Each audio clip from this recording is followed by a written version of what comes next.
Did you not get your part? No. Oh, great. This is a It better intro. it was weird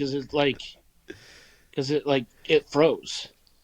Oh, weird. Okay, we'll try it again. We'll Yeah. try it again. All right, here we go. Take two. Beep, beep. I'm Drew, And I'm Tony. and this is Back for Our Future, the show that looks back at our past to maybe help our future and yours. Welcome back to the show. Excited. Big episode in front of us today. Lots of fun stuff to talk about. If you have never heard this show before, quick synopsis. What we're doing is we're literally reliving through movies a certain period of time in our lives. Tony and I are best friends. We grew up together. Movies was at the core of our friendship. And certainly it led us to both working in the movie industry as partners, as creatives. Tony continues to work in that. I work in a different side of the business. But together, we made movies for a living. But it all starts back in this timeline, and we were just young guys. So if you're just tuning in, this is a journey. Go back and listen to some previous episodes. We think you'll really enjoy them. There's lots of gags. The great thing about podcast is, especially this show, it is timely only if you lived in 1993. If you're currently in this timeline, in the multiverse, then you're good to go. So we'll start off jumping right in with it. So Tony, here we are, June 25th. Now, I would argue that this is one of the first or one of the early comic book, although this was technically a comic strip. Later on in life, we have the Marvel films taking over the universe. We were talking pre-show about Deadpool and Wolverine. We both agree. Double thumbs up on that show, on that movie. But this particular film was a comic strip film that made its way, not as early as Dick Tracy, but another one, set up for us, the one and only Dennis the Menace. Dennis the Menace.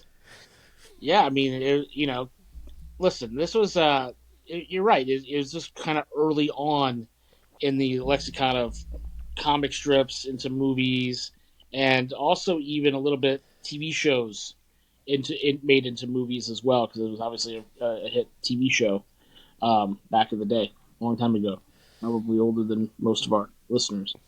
But yeah, I mean, it was a movie that did really well at the box office, and it starred one of the all-time greats, Walter Matthau, as Mr. Wilson, Mason Gamble. I mean, it was a really good cast, and I mean, I was always a huge Walter Matthau fan growing Same. up. I thought he was absolutely brilliant, and when I had heard that he was going to be cast in this movie as the curmudgeon Mr. Wilson that lives next door, I just thought that was probably about spot on casting. I mean, he was always really good in that lovable character that could be kind of the curmudgeon character. You know, we'll see some of his other great '90s work coming up later in the year as well. He's going to have a pretty big 1993, but yeah, I mean, I loved the casting choices, and I loved the fact that it had a really good cast though. Joan Plowright and Christopher Lloyd and Leah Thompson, and I worked with Christopher Lloyd and Leah Thompson on different movies, and yeah, I just thought it was a really fun movie, and I liked Mason as well. He was great. I actually call this one of the lost classics because, though we talked about this before, Sandbox gets a lot of credit. A lot of parents, a lot of people our age still show it to kids because you just get it. But Dennis the Menace is a solid movie, and it's fun, and it's cute. Walter Matthau's great in it, and I think a lot of kids, I certainly remember thinking about my own granddad and how he was sometimes a curmudgeon when he wanted to be. So but I think about that. What? Oh, there's stories about that guy coming in and waking us up. Do you remember that stuff? Get up! And he would just, God bless. Good guy. He was a hard man. Great guy. But same kind of thing. And I always likened a little bit of this to that. And so I've shown this movie to my kids, although I have girls, they still enjoyed it. They laughed at it and they loved it. It is a lost classic. And I think it's one that, is something that sometimes people forget to go back and watch an old movie because it's old. And yes, this one, out of some of the movies we've talked about, this one has a little bit of a dated feel based on the source material and such. But the upside of it is it's like a good it's like just a really good joke. It's a timeless joke that you can tell in front of any audience to any person, and they're all going to laugh. And 100%, this is that movie. It's a feel-good movie. It's a cheeseburger, basically. Right. And I feel like it is a lost classic. So I'm glad to see that it made it onto the list. And it's definitely one of the ones that I know that means something to us as adults now. It certainly does as men. We can look back and laugh at it to a certain extent. That said, though, running against this movie is a movie that I'm just going to be honest with you, I can't stand, and it's because I have it shoved down my throat. I remember 1993 for lots of things, but one of the things I remember being most annoyed about was the fact that my mother watched Sleepless in Seattle on repeat. That was like her favorite, her and my aunt, God rest my aunt. But those two loved this movie so much. They found it so amazing. And I get it. It's a good movie. I do get that. And I get the pairing of the cast in this, and I'll let you tee that stuff up.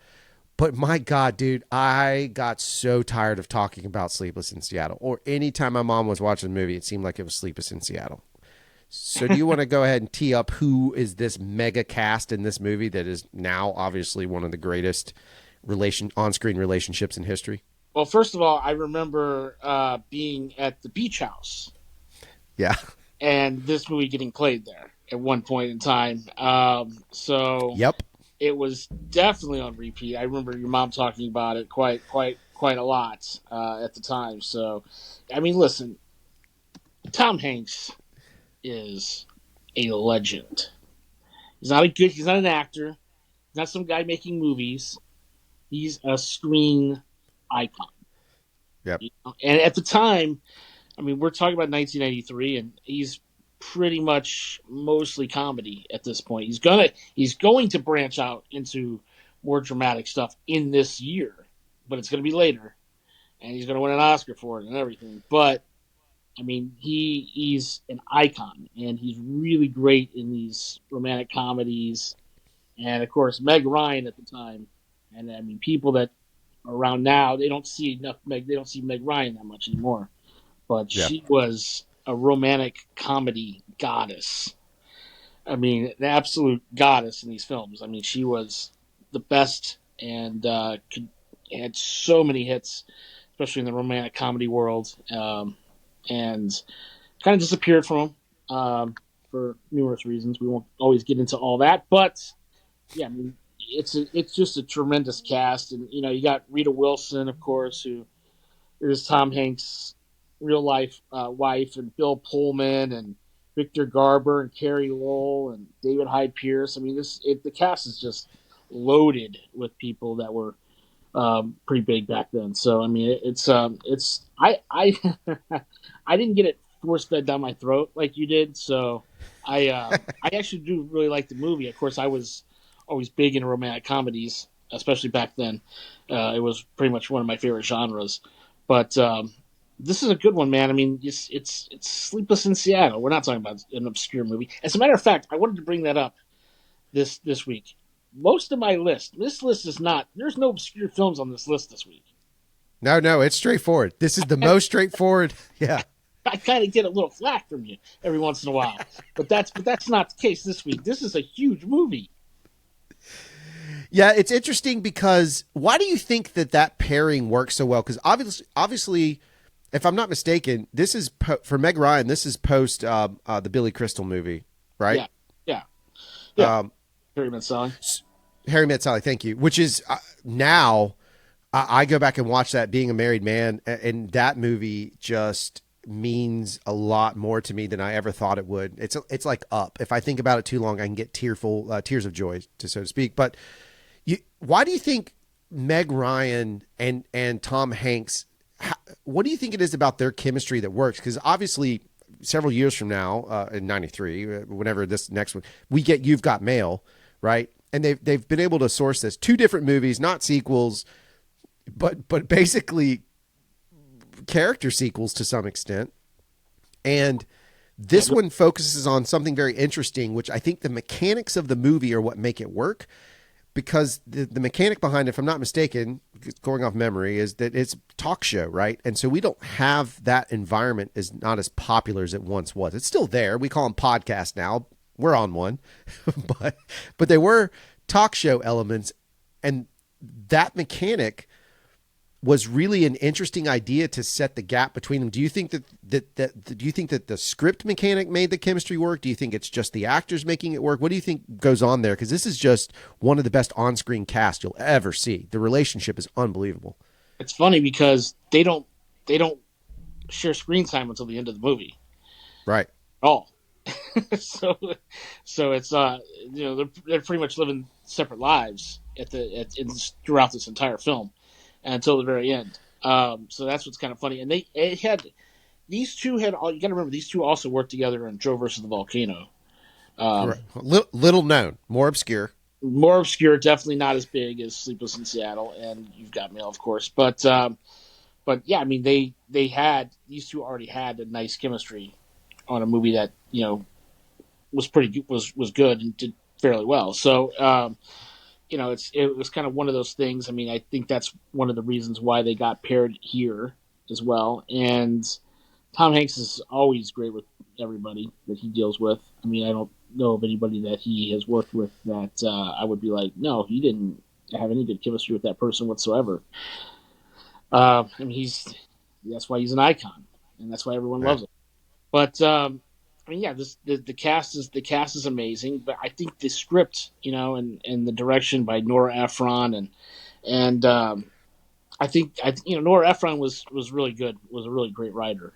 She could write romantic comedies really well, and I mean her direction here, and she only directed like 8 movies total, but this is a great one. I think that's where the genius lies in the film. Is that good point. Script, and also the element of, well, you have like you said, it's all based around this kind of like this radio show that's going on, and I think there's this element of finding love that way was kind of appealing to audience members, and everyone likes a happy ending, and everyone likes lost lovers to find each other, that kind of thing. So. Kind of a hope this can happen to me type scenario.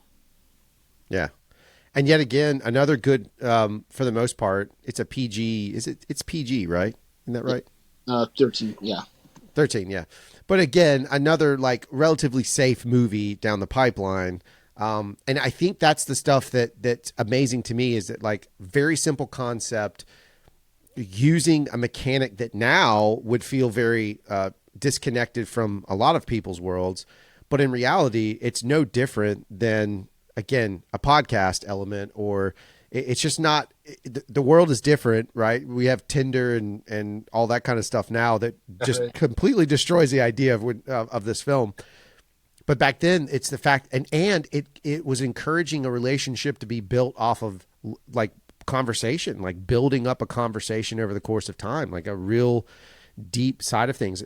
Again, it's another reference point, and we talk about this show is for that reason, that sometimes looking back at a film like this is an interesting concept to think, what if we did communicate more in those facets? What if we did take our time courting and talking and building a relationship the organic way, not just one-sided, podcasts are a little bit one-sided, but what if we were able to build something in that? And I think it's just an interesting idea, not just for romantic love, but just general conversation. If you think about it, they built a relationship across the country based on talking. And I think if we did the same thing, the world would be a better place. But it's a good, solid film. What else did Nora Ephron do? And pardon my ignorance on her, that whole relationship, but you said she made 8. Do you know some other stuff off the top of your head? Oh yeah, I mean, she started out with, of course, she's recently passed away too, just so you know. I don't know if you knew that or not. Well, not recently, about 10 years ago she passed away. She did Julie and Julia. That was her last movie. Oh God, I love it so much. I love that movie so much. You gotta remember her writing was her bread and butter. Right. Well, when Harry Met Sally, My Blue Heaven, great movie too. My Blue Heaven is so good. Yeah. Yeah. And Her laundry list of movies is incredible. no, absolutely. And I mean, of course, she did You've Got Mail, and she did Right. Bewitched, and she did Michael with John Travolta, and Mixed Nuts with Steve Martin. Those were the movies. And before Sleepless in Seattle, she did This Is My Life, which was the kind of like a little romantic comedy with Julie Kavner, who's noted for Simpsons fame. But Yep. yeah, I mean, she didn't have a lot of. I mean, obviously, You've Got Mail and Julie and Julia; those did well, pretty much too. But You've Got Mail was definitely Sleepless in Seattle success, but nothing quite like Sleepless in Seattle after that. Outside of Right. You've Got Right. Michael Yeah. did though. That was a good movie. Oh yeah. Oh yeah. For sure. Um, I find it interesting that that movie's still in theaters, and 5 days later comes another mega hit, if I'm not mistaken, and it's a Tom Cruise film that introduced us, certainly me, to the world of lawyers, and really, not this is not a political statement, but really starting to understand maybe what the whole big government-y sort of conspiracy theory types concept of corporate control and all this stuff. And that's the movie The Firm, that also has a fantastic performance from Wilford Brimley. Yeah, Absolutely. I love that movie. I really do. You're shocked that I remembered that, huh? yeah, I love that movie, and I love it because of Wilford Brimley, because he, spoiler alert, is the best villain I've seen on screen in a long time. Like, he just was this really great villain, unsuspecting and powerful, with never firing, really, I mean, fires a gunshot, but he's not like a monster villain like we get today. He was just a very smart villain. And it's great. I love that movie so much. What do you remember about The Firm? What is your tie to that movie? yeah. I really, you talk about massive casts of films, right? Or in a film, I mean, it's Tom Cruise and Jeannie Triplehorn and Gene Hackman. You said Wilford Brimley and Hal Holbrook and Gary Busey and Ed Harris and Holly Hunter. Like the list in this movie is vast. I mean, of huge actors that had parts in this, and I mean David Strathairn and Stephen Hill from Law and Order fame. I mean, it kind of got all those people that could possibly be lawyers, and they put them into this movie. They found them. That's brilliant. They found him. That's They're like, brilliant. we're going to take everybody that could be a lawyer and we're going to stick them in the firm because that's what we're doing. And I mean, they did it. They did a great job. I mean, it's a terrific. Sidney Pollack was a wonderful director, and of course, he's deceased now too. But but yeah, I mean, he's a wonderful director who did this, and of course, this is what launches the whole John Grisham um, series of movies that comes out. He's going to have several of his books become movies, and this is kind of the launching point of that. But yeah, I just remember thinking it was a totally different type of role for Tom Cruise at the time. And he was, he'd been kind of actiony, or even sometimes funny in certain things, and this was more of a thriller. And I just remember watching, and going, "Man, this is really a great film." I gotta say, and I saw this one at Carmike 10. I Um, did too. there was a time when we went to Memphis, and this has been a long time ago. Went on a trip, and the conversion van that we were driving caught fire um, Whoa. on our way, and on our way to St. Louis, or coming back from St. Louis actually. And we stopped at a hotel, and my parents and my brother, like my brother was really small at the time, but they went out for like dinner or something like that, and they were like, "You want to go?" And I was like, "No, I'm just gonna sit around and watch TV at the hotel." And they came back and they tried to play this massive trick on me, where they're like, "Well, we went out and we saw Tom Cruise in Memphis, because this is the whole film's based in." And so I was like, of course I didn't buy it, but they played that joke because of which I thought That's was hilarious. really That's tough. hilarious. Yeah, I it I was, remember I remember seeing this film. I believe it was with my parents, and I remember my mom does not do well with thrillers, so she struggled through this whole movie. And I remember seeing this, and I just remember the impression that it made on me as a young filmmaker, or at the time, I didn't know it was going to be a total filmmaker yet, but it was one of those things where I I related, or I was able to understand adult level content as a young person, because that's the genius of the script, of the screenplay rather, and potentially the book, because I do remember I did read the book eventually. Right. And Grisham was a big deal. I mean, it was massive. And then there was all this pride that came out. Whether it's true or not, I don't know. But there was all this legend that John Grisham had a house in Alabama that he wrote his books at. And I remember driving up 65. Yeah. Yeah. See, I remember driving up 65, and there was this one house that sat atop a hill, and it was this old farmhouse, and everybody said that was John Grisham's house. And to me, it was like, man, John Grisham. So this is a true story. John Grisham writing those books, whether that is true or not, didn't matter. The fact that a guy from Alabama was able to write these books and go off and become this legendary storyteller and make movies was an inspiration.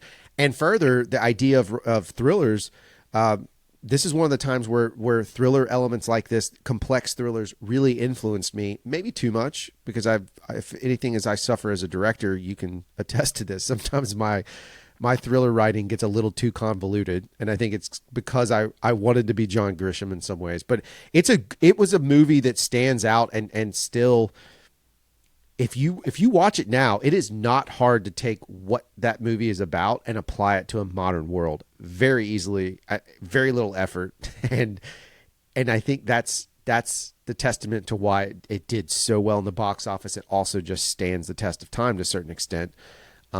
Great film. And Tom Cruise, I think that's where, again, he had done Mission Impossible at this point, if I'm not mistaken.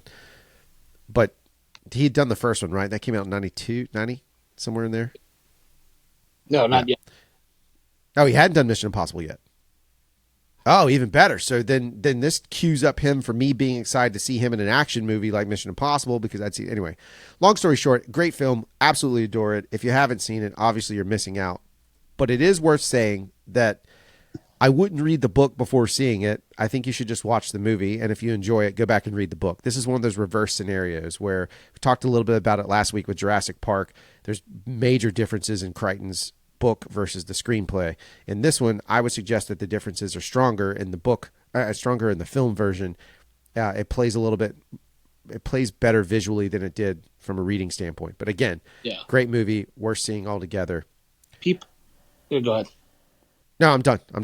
No, people should see. This is actually before Mission Impossible. Sorry.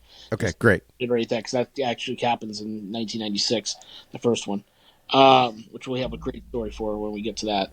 It's going to be a very long time from now, but yeah, we'll get there. But people should watch more Sidney Pollack films. I mean, I don't think people know how many great movies he made as a director outside of The Firm, which is he's got this amazing cast, and we haven't talked that much about Gene Hackman, who's one of the all-time great screen icons. I mean, when you got a list of movies like Tootsie and Out of Africa, Absence of Malice, then The Firm. I mean, that's just Sidney Pollack was a wonderful, wonderful director. Gone too soon back in 2008. So. Yeah. His body of work is worth. Again, that's one of the themes on the show that I find fun. Just in this episode, there's two directors that you should seek out their movies and watch if you're curious about filmmaking or you just want to watch some good movies. And it's fascinating because their library of work will keep you entertained. Some of it will be laughter, some of it will be tension, but if you just seek out directors, even maybe consider the idea of looking at directors' bodies of work and finding a path of how they got better or how they explored the process is equal to that of the actor. Obviously, people go see most movies for actors, and we understand that, but certainly in just this little run, we've mentioned Nora Ephron and Sidney Pollack, both of which worth looking at. I will say that when we go to this next film, this gentleman's body of work is so is so all over the place, unless I'm mistaken on who this is. I assume it's the same guy. I have a story about it when we were shooting a movie. I don't know what it means, but we're going to go see, well, not we, but eventually. I didn't see this in theaters. I know you did. It's the movie Son-in-Law. I did. Saw it with my mom. Yeah. Yeah, saw it with my mom at Carmike 10. Yeah, it was awesome. And this is a lot of people's favorite. I've had a lot of people tell me this is their favorite Pauly Shore movie. Listen, Pauly Shore, you can say whatever you want to about the man. Okay, first of all, really nice guy. I would meet him many, many, many years later when he was doing a spot of stand up at Vinyl in Pensacola, and Oh, wow. very small venue. If anyone's ever been there, it's like a few hundred people, and he would do that, and he would hang out in Pensacola, and I met him, got to talk to him for a while. He's really nice dude. But yeah, I mean, we've talked about this several times. If Twitter or X were around back in the '90s, Pauly Shore would have had millions of followers. He was huge in the '90s, Oh, yeah. and at this point, when he releases this film, he's big. Like he's a really big actor at this point. I don't think people realize that he's definitely a guy who kind of got. I mean, he's trying to do some other stuff. He still does stuff, but I mean, definitely not big theatrical films like he had back in the '90s. But they were a lot of fun. I mean, before this, you'd get like Encino Man, which obviously was a Love it. classic. Love it. Love it. Son-in-Law, and I mean, of course, he has Biodome and Jury Duty and all these other In the Army Now. He'll release all those at different points throughout the decade, but yes, Son-in-Law is a fun movie. It really is. It's got a good cast: Pauly Shore, Carla Gugino, Lane Smith, and it's about her bringing home a guy who this family just does not get along with at all. So I mean, and it's Pauly Shore. Like, who the heck wants their daughter to bring home Pauly Shore? Right. Yeah, it is one of those. It's like the classic look who's coming to dinner type scenario, and it's a good movie. It's funny for what it is. You have to like Pauly Shore and understand his level of comedy in the '90s, whereas it may be a little bit lost now. I appreciate it from what he did and that side of things. And I saw all of, he was what I think people forget is to your point earlier, he was a box office draw. People like Adam Sandler level draw. Like people would go see a movie because it had Pauly Shore in it. That's where it was. Not so much now, though. I did see he attempted and made a short film about the late great Richard Simmons. I would have loved to have seen that happen, just because I think it would have been amazing. I thought what's that? Do that. He's still trying to do that. Oh, good, because I thought I thought his performance in that was fantastic. That little short. Quick side note story: we were working on Love Liza, and Horst and I had this van. Horst was one of our partners in crime, and he had bought this. We called it a molester van. No offense to anybody, but it was this terrible van with no windows. It looked like we were going to scoop up children and take them. It was awful. But we were driving around. It was our location van. We carried garbage in it. It was awful. We're driving by one day in downtown. There is a gentleman who appeared, based on assumption, to be homeless, holding up a cardboard sign that just said, "Me with Pauly Shore on tape." And he had a boombox. So we had a picture of it. I mean, this is back in the days of film, so it's long gone. There's no cell phone cameras. But we had a picture of it for the longest time of this guy holding up a sign that says, "Me with Pauly Shore on tape." That has become a little bit of a rally cry for Horst and I every once in a while if we're doing something and we're checking in on each other. Just like you and I have all our insides, I can just send him "Me with Pauly Shore on tape," and we both get a laugh out of it. Just because this idea of, we don't even know what it means. Nowadays, I wish I had that tape. I want to know what was said on that tape. I haven't heard that story probably since it happened. Yeah. So it was pretty funny. But yeah, I mean, that's yeah, I remember that man too. And I also remember us on that movie setting off fireworks in that van. Oh, God. Oh, God. Oh, Lord. Look, that movie needed comedy because it was such a heavy movie. Love Liza, if you guys have seen it, Philip Seymour Hoffman, the late great Jack Keeler, however you say his name. They're both great, unfortunately. Oh, they're so they're both gone. Kathy Bates, a great movie, but it was very heavy, and so there was lots of anytime we found brevity, whether it was Pauly Shore with Me on Tape or a fireworks war in the middle of a municipal park where there's just like massive mortars shooting out of the back of this van like a crappy action movie. It was something else. Also, that was the movie that lost all the funding in the middle of it. Yeah, 100%. And the joke where they shot all the film. Do you remember that? Right? Yeah, exactly. And then Jonathan Squishy Bear, it turns around, who's an AC, a loader. This is back in the film days where you literally had to load the camera with film, and the producer, Scott, comes over to him and is yelling at him. Is like, well, and Jonathan, I just remember him, his cheeks bright red, very angry, and he screams, "What do you want me to do, stuff pine straw in it?" And it was just... a lot of new crew members on that, because, I mean, a lot of us were pretty young. I mean, we were first movie, you know? Oh, yeah. Second movie, so... I mean, it was a pretty young crew on some levels. A lot of it was experience, but higher ups were experienced, but a lot of us were brand new. Yeah, you might have said we were rookies, which takes us to one of the greatest films ever made, Rookie of the Year. My Lord, it's a great movie. Listen, this is a classic film, and I'm not a Cubs fan by any stretch of the imagination. For anyone who knows me, knows I'm a Cardinals and Royals fan for sure, but. First of all, I don't think people realize that this movie was directed by Daniel Stern. I did not know that. Daniel Stern. Yeah. Home Alone fame and Celtic Pride fame. And I worked with Daniel Stern, and I still talk to him every once in a while these days. But what a great, great, great guy he is. And he directed this movie, and he's got a wonderful role in it as well.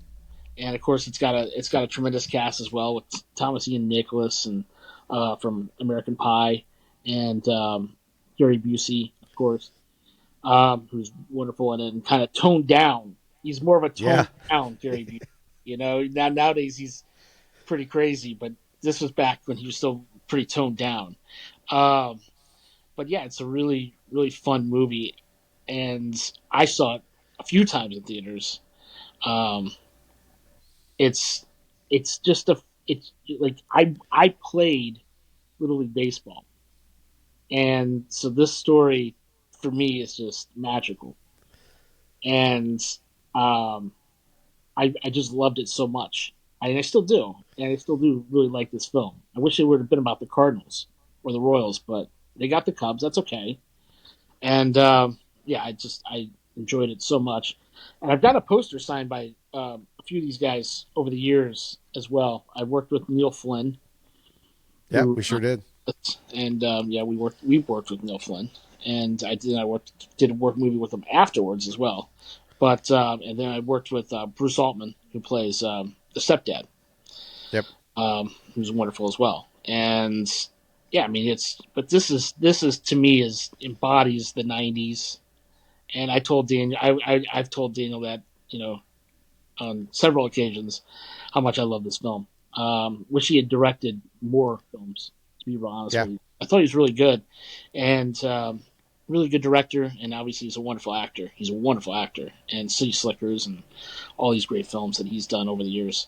But I wish he had been able to do several more movies as a director as well, because I thought this was a classic comedy, and it would have been fun to see him explore more of them.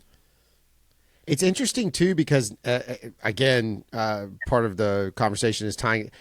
Obviously, the kid's very young in that movie, Sure, but if you go look now, I mean, there are not this young, but the way that sports has gone, certainly baseball, the recruiting age of kids and the way they start recruiting is as early as middle school in some cases, and so it's an interesting concept to look at now. Like it's a parody in '93. In 2024, it's a plausible reality in a weird way. Not maybe his age, but still. And the idea that you have a kid that gets this fantastic superpower, if you will, it's just so interesting. It's such a neat idea, and it's another time where I think kids movies these days don't have necessarily the same sort of it's what I would say is lost. It's a little bit of the imagination. A lot of our kids films today are trying to be too grounded in reality, and this one just says, hey, look, we have an idea. This kid's going to pitch, and he's going to have a just whatever that tight muscle or whatever it was that they said that gives him the ability to pitch on this level. It just makes for an interesting story when you watch it. And so I think that it's again, looking forward on modern films and looking for kids movies. This is one of those that it's great as an adult to watch it because it's nostalgic and fun, but as a parent, it's a fun kids movie as well, and it's something that's super safe inside of it. What I did think interesting is that this is a double feature tee up here, right? Yeah, we did this. And this is a nice contrast that we have here. And I don't remember. I assume we probably saw Rookie of the Year first, and then we saw In the Line of Fire. We did, yeah.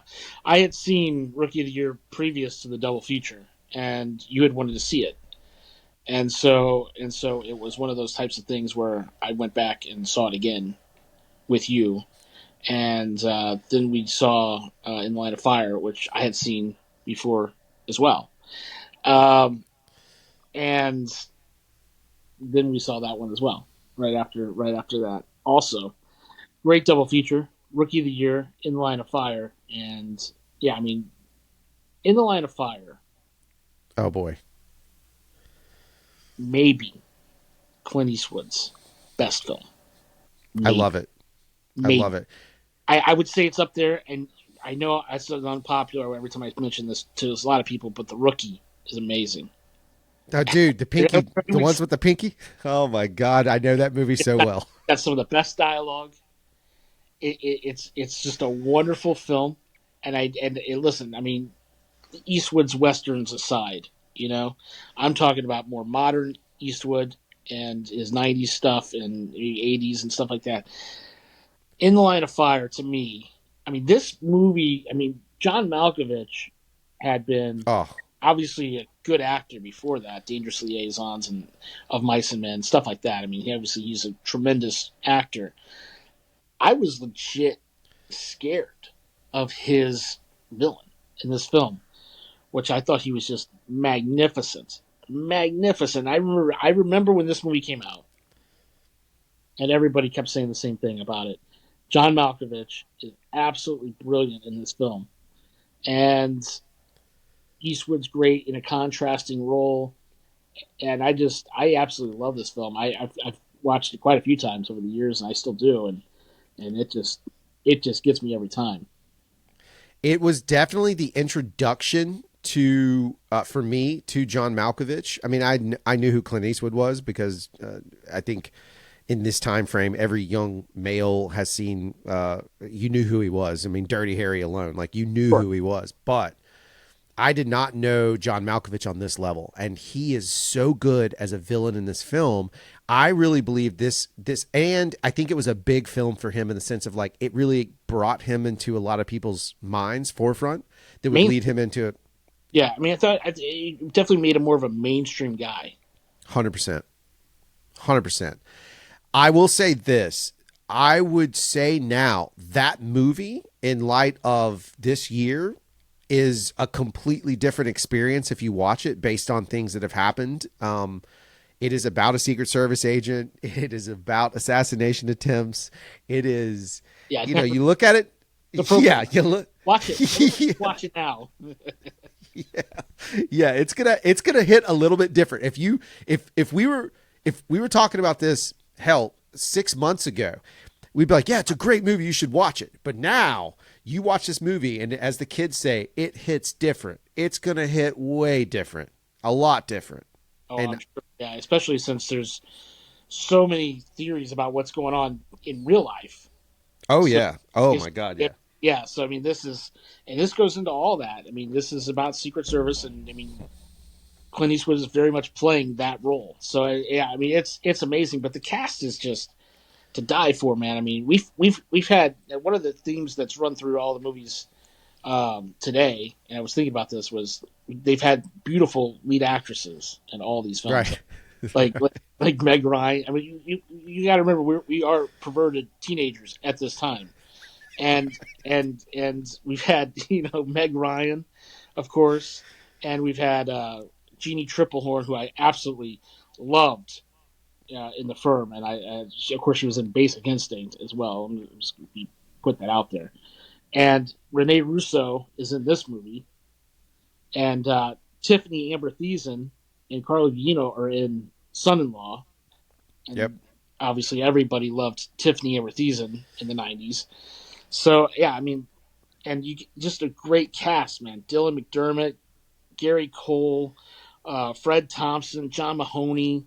It's a loaded cast. Great director. Wolfgang Peterson is kind of like hot at the time, and I mean, of course, he's another guy who's just recently deceased. Yeah. Lost him in the last couple of years, but wonderful, wonderful, wonderful director again, and just this is one of those movies. Like I feel like I don't hear people talk about it nearly as much as they should nowadays. And of Yep. course, like you said, current events aside, this is a movie that to me is a classic type of film that could have even won an Oscar. Been more heralded in that era. But yeah, great film. One of the best, and I mean that was a tremendous double feature. Yeah, 100%. And again, lifelong impact from that movie, from in the Line of Fire. That is, because of how it's just well composed. And again, if you get it, here's another one. If you've not seen Wolfgang Petersen's films, another filmmaker that is worth watching to see his ability to develop, all the way back from the U-boat movie. I'm blanking on the name, the German film, but Das Boot, yeah. Das Boot, thank you. You watch him develop, and this guy is one of those directors that if you're interested in film or you love film history, you should consider watching his catalog of content, because it is just great. And when you get to this one, your mind it is just a great movie. And you're to a good point. It is sad that it's not talked about, because it's my favorite Eastwood movie. Because of the part of its nostalgia, just being honest. I remember seeing it with you, and I remember us loving it and connecting to it, but also just how good of a movie it is. And it's a great thriller. And I always had a crush on Rene Russo. Lethal Weapon 3 did that too, and I'll never lose her. She's always my fave, and she shows up in random movies and I get excited. Anyway, love Rene Russo. So great movie, worth watching. Now, I find it amazing that the next film on this list is possibly the most 90s movie sequel. It's a sequel to the most 90s or late 80s concept, certainly into the 90s. That's going to be Weekend at Bernie's 2. And it's not an obscure movie because it did really well. Weekend at Bernie's was a huge hit. It's just the idea behind it that I find so 90s. Would not fly today, I don't think. I don't think people would appreciate it. I want to double back to Wolfgang Petersen just for sure. Go ahead. a second before we get into the Weekend at Bernie's franchise there. He after this movie, he'd release Outbreak. Of course, we had Rene Russo. Gold. Air Force One, The Perfect Storm. Gold. I mean, the guy's had a lot of big hits, and yeah, I mean, he's the kind of guy you can turn on a bunch of his movies and watch him and be like, oh, this guy did have tons of great movies. I just wanted to double back and kind of hit his catalog a little bit because I am in the DGA, so I gotta watch out for my brothers, Yeah, for sure. Now, all right. So now, talk to me a little bit about Weekend at Bernie's, because you were a big Weekend at Bernie's fan. I was, yeah. I mean, listen. The first movie, there's a buddy of mine who lives in Atlanta. Who I remember him. He loved Weekend at Bernie's. Yes, he did. And he loved Weekend at Bernie's, and he had posters and all kinds of stuff. And the original is just without. It's just an absolute classic. And it's just classic comedy. I mean, listen, uh, Jonathan Silverman, Andrew McCarthy, and Terry Kaiser all together in this movie are just insanely funny. And the original Weekend at Bernie's is an absolute, like I said, classic comedy, and people still talk about it to this day. I mean, I'm hearing people talk about politicians. We'll leave them nameless. They're saying, well, they're Weekend at Burning this guy right now, and I hear it. I just heard it. I think I just heard it within the last week, and Right. they still talk about this film. That said, the second one not as good as the first one. Now, I enjoyed it because I knew what I was getting. When I Right. first theater, I don't know what people thought was going to happen here. I mean, this is Weekend at Bernie's. It's not The Firm 2. It's not some crazy thriller. It's not Tootsie 2 or something. It's not an Oscar movie here. We're talking about Weekend at Bernie's. So when they came up with the concept with the voodoo and all the stuff that happens in the second one, I thought it was kind of funny. I remember taking my brother to see this film. He was very little. He was he's 93, so he's just turned 7, Yeah. and he was screaming out loud. He loved it. Thought it was absolutely hilarious, and I think he still likes it. We still talk about it every once in a while. He's obviously much older now, but we still enjoy it. I mean, it's a dumb comedy. It is what it is. And I remember a bunch of people. I remember the Gottfrieds who lived down the street from us having gone. They went to go see this movie. They're like, "Oh, that's the stupidest movie I ever saw." Right. And there were a lot of people who thought that, and it didn't do nearly as well as the first one. But it is what it is. And this is where I sometimes, and I'll let you talk about it. Then I would like to double back as well a little bit on this topic. No, I was just going to say it's interesting because the original, and rightfully so, just like Hollywood does, they made a sequel to a smash hit, and the original, as you said, people use it as you can be Weekend at Bernied. Like it's become a verb to some extent, and I think that I think it's funny. I don't remember where I heard it, but I heard a story about a lady who tried to do this. She brought in a deceased person to a bank, and she tried to get a loan by holding the guy's hand and yeah, it's a real story. It happened in Australia, I think. This happened.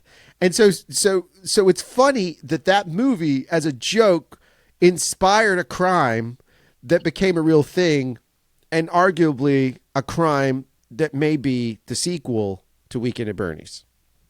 That's really funny. Yeah, I did. Yeah. I don't think I heard that. It's I just heard it, and I was like, "Oh man!" When I saw this on the list, I was like, "I got a good story." now it's great. What? One of the things, and you were just talking about it, as far as Hollywood making the sequels. I don't think Hollywood quite understands sometimes that, and I've done 60 movies, but I don't think Hollywood understands sometimes that you know action movies kind of lend themselves to the sequel. Certain types of genres kind of lend themselves to sequels. I don't know what it is, but comedies just really don't do that. I mean, Yeah. I think one of the reasons is because when you watch the second one or the third one, in some cases, you're basically rehashing the same gags that made the first one great. You know, and you see that all the time when you watch comedy. When you watch sequels to hit comedies, that's always what happens, right? I mean, they rehash the same gags that they just did in the first movie. Made the first one a classic, but then when you see it again, you're kind of like, eh. Now, I think the movie that it'll come later. We'll talk about it, but I always thought the exception to the rule might have been the Austin Powers franchise. Yeah. Yeah. We seem to always add newer elements, like Mini Me getting added in the second one makes Right. that one better than the first one, that kind of Yep. thing. But this is the same type of thing that usually happens, which is you have a great comedy. It's really funny. It's kind of screwball. Probably doesn't need a sequel, even though it was a hit. and it was a modest hit. I mean, it wasn't like a super smash. Like people still talk about it, but it certainly wasn't a movie that made $200 million at the box office. And it Right. was a modest hit. And then they were like, no, let's do the sequel. And then this is what you kind of get, a rehashing of the same material. And that's, kind of works in action movies to a degree because you can bring, bring a new story and the cops can be in different, chasing different villains and that kind of stuff. And it kind of works because those guys could be doing other things. Whereas these guys, like, how many times are you going to get the dead guy and Right. carry him around? It's the same thing for me of like another classic is American Pie. To me, the American Pie is one of the at the time was super relatable. Everybody loves it. And there's nothing wrong with the sequels, but the sequels did not hold the same strength because it was a step and repeat. It's the same way that luckily they never made a sequel to something that was another big hit, comedy like that, funny like that. It's like Superbad. Like Superbad never needs a sequel, right? You can make other movies like Superbad, right? But we don't need a sequel to Superbad, so to speak. And I think it's good sometimes when the brevity, like not brevity, but when Hollywood steps away from the idea of like, oh, we got to just monetize. Weekend at Bernie's 2 is one of those examples where the first one probably would have, I mean, it still broke through the lexicon of pop culture and exists, but it probably would have maybe even longer shelf life if it was the only one that existed. Because as soon as you Oh, get a bad one up against it, it's like, but the second one's kind of stupid. It right. takes away from it a little bit. I mean, So, it's been a running joke. I mean, they lampoon Weekend at Bernie's too in Seinfeld. yeah, right. With the gene picks and and all that stuff. But yeah, I mean, it has been a running gag. And going back to the American Pie, of course, we were going to get to that franchise many years from now. But I actually thought the second one was quite good. You're right though. I mean, a lot of the gags are similar in a lot of the ways. I thought they did something smart there though. Kind of putting the kids into different elements. Yeah, Kind of lent itself to an interesting way to do that. Do those sequels? They all did fairly well. Like the second one when they go to the beach house, it's right. just different when they're trying to get this party going and all that stuff. So I thought that was kind of cool. And of course, the third one's about a wedding, and the fourth one's a reunion and stuff like that. So I mean, some of the same gags for sure. Um, Maybe not as rehashed as some of the comedies that we tend to see with for instance, like the Hangover movies. When you watch those, very good. The first one's obviously the best for Yep, sure. Then the for second, sure. third one's different in a lot of ways, running a lot of the same gags. Yeah.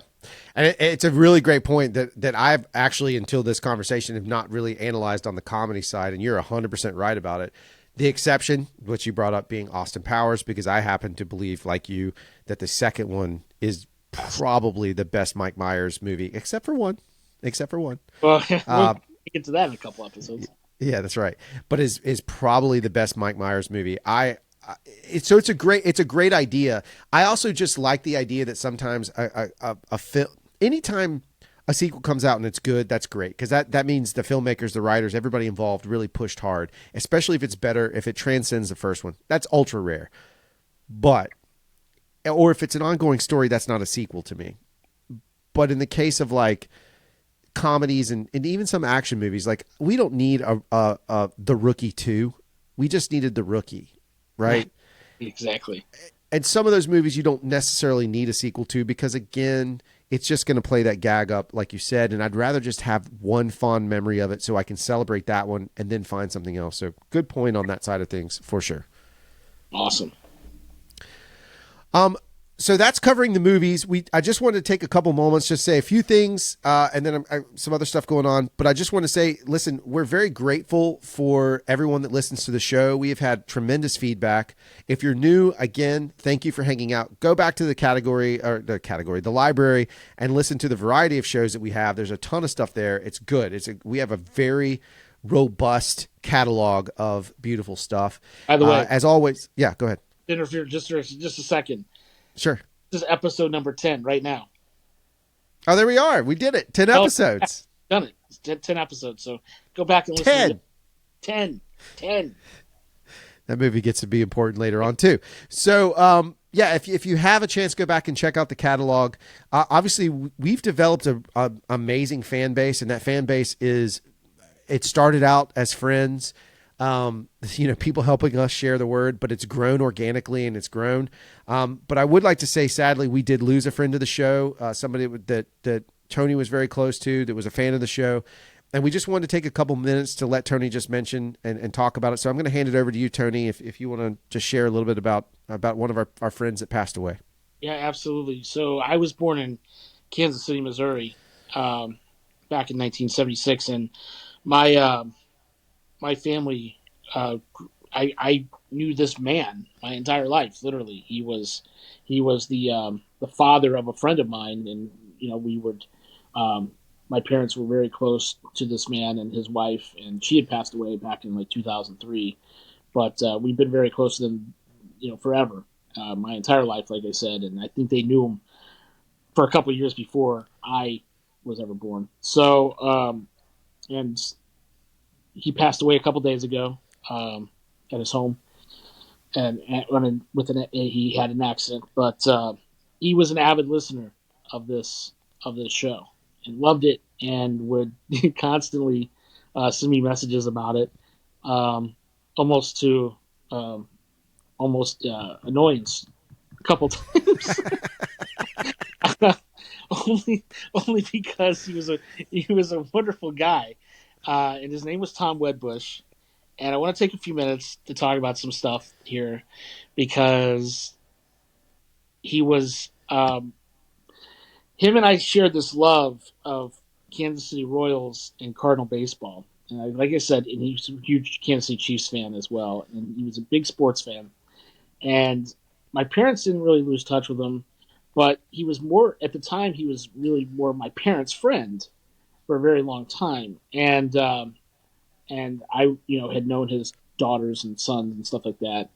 And he, in 2014, I had just finished doing a movie in Mississippi and came back to do a commercial with a bunch of buddies of mine in Columbia and stuff like that. And I was, we were in the middle of the World Series, and in Game 6 we smashed the Giants. The Royals, Kansas City Royals, smashed the Giants in Game 6, and so I immediately just thought I have to go to Game 7. I'm already in Columbia. I'm halfway there. I'm going to go to Game 7 tomorrow. And so I bought 2 tickets to Game 7 of the World Series, and could not figure out who to go with. And my mom goes, "Let me call Tom, because he might want to go." And so she did, and we went to the World Series together. And it was after that, and that was kind of a reconnection, because I hadn't seen him for a while. And that was back in 2014, like I said. And after that, we never lost touch again. Right. He was always there. We always talked to each other. And when baseball season hit, we'd always communicate every day.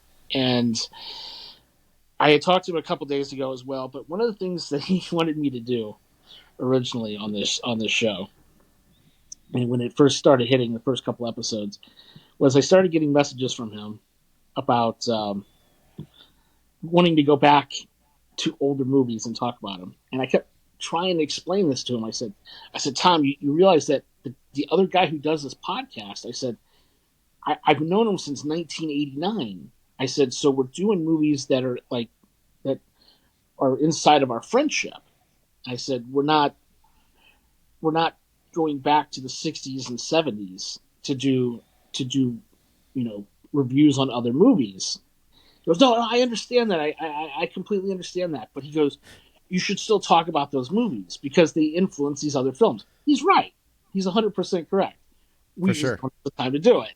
And so I wanted to talk about a few of those movies right now, because he was an absolute huge fan of these 4 films. And we would talk about him quite often in our private life. But he loved Spartacus, of course, Bullet, and The Godfather. Those were like 4 of his big films. And I was like, Tom, wonderful films. You're a wonderful guy. We they're way before our friendship. I said all classics, obviously Oscar winners, wonderful films with tremendous casts. I said, I'll try to say them at some point in time. I'm saying them right now. Yeah. And he was such a wonderful listener of this show that he absolutely loved it. And he would give us great feedback. And one of the things he did at one point was come up with a list because he knew we were in the 90s, and so he wanted to participate. And he came up with a list and gave it to me of 1992 films that were his favorite. And we haven't gotten to it, but we're going to get to it right now. And we've all talked about these movies already, but I wanted to share Tom Wedbush's list of 1982 films that he absolutely loved. Few Good Men, Classic. Glengarry Glen Ross, which is obviously Classic. Unforgiven, which we just Classic. Clint Eastwood films, and that's a great one too. My Cousin Vinny, which we've obviously told a wonderful story about that involving my dad. League of Their Own, which is can't cry in baseball. Tom Hanks classic, which by the way is the exact line he gives me when he sent me this list. And A River Runs Through It, which was a movie that he liked. And he also loved Sneakers as well, which he hadn't originally put on the list, but he said that he really liked that film. One of the things about this podcast that makes it special is that we talk about these movies, we talk about our friendship, and one of the things that's great is we're talking about movies that are so old in a lot of respects that a lot of people haven't seen them, and you can't take for granted what people have seen or haven't seen. And I remember getting a message from him a few weeks ago where he said, "Man, my wife's out of town. I'm going to watch Bram Stoker's Dracula." Because he goes, I've never seen it. And I said, "Tom, how have you never seen that movie?" I go, "That's a wonderful film. I mean, it's a classic." And he's like, "I've just never seen it." He goes, "I knew Gary Oldman had played the role and everything else." He goes, "But I think there was trailers and I've never seen it." He watched it, absolutely loved it, thought it was magnificent. And that's something that we did. Right. That's something that we did. He never would have watched that film had we not told him to watch it, which I took a lot of pride in. And he also watched Alien 3, which he was not as big a fan of. Got to throw that in there. I love that movie, of course, but he wasn't as big a fan. He said they should have stopped after Aliens, the second one. Yeah, fair point. A lot of people agree, so you can't see it. But Tom, I love you, man.